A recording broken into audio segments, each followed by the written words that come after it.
Combien d'entre nous avons déjà vu le film Titanic? Je parie que la majorité de ceux qui suivent aujourd'hui l'ont sûrement suivi parce que ce film-là est entre guillemets un classique. Mais si on se posait la question de savoir quelles leçons de vie pourrions-nous tirer de ce film-là, ça serait quoi? Changeons de mentalité afin de changer nos vies.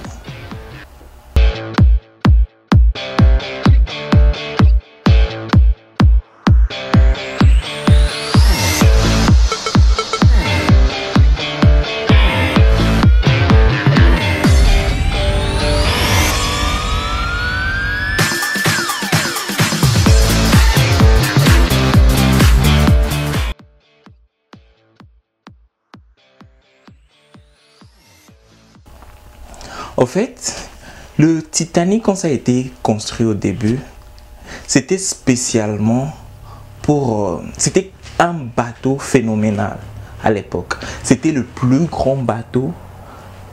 Il n'y avait pas de bateau qui pouvait compete, comme on dit, qui pouvait rivaler avec le Titanic à l'époque. Il était vraiment grand. Et les experts en ce temps-là avait conclu que ce bateau-là ne pouvait pas sombrer dans l'océan. C'était pratiquement quasi impossible que ce bateau-là s'enfonce juste parce qu'il y a eu quelques problèmes et tout. Voilà ce qui s'est passé. À un moment donné, quand on a lancé le Titanic, évidemment, il contenait environ 2000 personnes. Quand on a lancé le Titanic, il y a eu un problème. Dû au fait qu'ils n'étaient pas conscients du fait qu'il y avait un iceberg à côté, ils ont effleuré l'iceberg, ça a créé des problèmes et ce bateau là qui contenait 2000 personnes a perdu jusqu'à 1517 personnes si je ne me trompe pas. Mais ce que beaucoup de personnes ne savent pas, c'est que cette catastrophe pouvait bien être évitée. Comment? Simplement parce que à environ 48 km de ce bateau-là, à environ 48 km du Titanic, il y avait un autre bateau. Et cet autre bateau s'appelait le California. Mais ce qui s'est passé avec le California, c'est que ce jour-là, à environ 22h30, ils avaient vu que tout marchait bien. Ils se sont débrouillés pour mettre le bateau en pilotage automatique. Et tout le monde est allé au lit, ou tout le monde est allé se reposer. Pendant ce temps-là, ou du moins une heure après ça, le Titanic s'est mis à lancer des SOS. SOS, SOS, SOS, SOS. Mais le California ou le Californie, la Californie pour le bateau j'imagine, était incapable de recevoir cet SOS parce que ils étaient endormis. La leçon de vie que l'on peut tirer de cette histoire, c'est que on est en vie, on est en train de naviguer dans le flot de la vie. Et en naviguant, il y a certaines personnes qu'on voit comme grands, gros, presque parfaits, entre guillemets, à nos yeux. Ou même nous-mêmes. À un moment donné, on va effleurer un iceberg. À un moment donné, ça sera peut-être ton ami, ça sera cette personne-là que tu apprécies tant, que tout le monde admire. Il va effleurer un iceberg. Et après avoir effleuré cet iceberg, peut-être qu'il a déjà même effleuré maintenant, il sera en train de lancer des SOS. Il sera en train de lancer des SOS pour que quelqu'un le secoue, quelqu'un l'aide, quelqu'un le prête une main forte.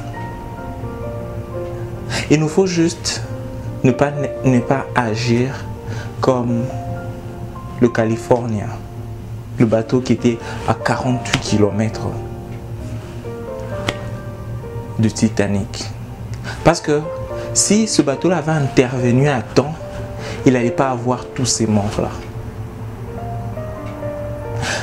Ce qui se passe maintenant, la différence entre le Titanic et les gens qu'on va rencontrer qui auront des problèmes, c'est que ces gens-là ne vont pas crier au secours, j'ai besoin d'aide, aide-moi s'il te plaît. Ils ne vont pas nécessairement crier ça. Certains seront seulement tristes. Certains vont croire qu'ils sont meilleurs à rien. Certains seront même rudes en disant laisse-moi faire mes affaires, laisse-moi faire ce que j'ai à faire. Certains même vont dire, ils vont être vulgaires. Mais notre réaction aussi, ou notre façon d'aider, dépendra, c'est vrai. Mais va-t-on les aider ou on va faire comme le Californien?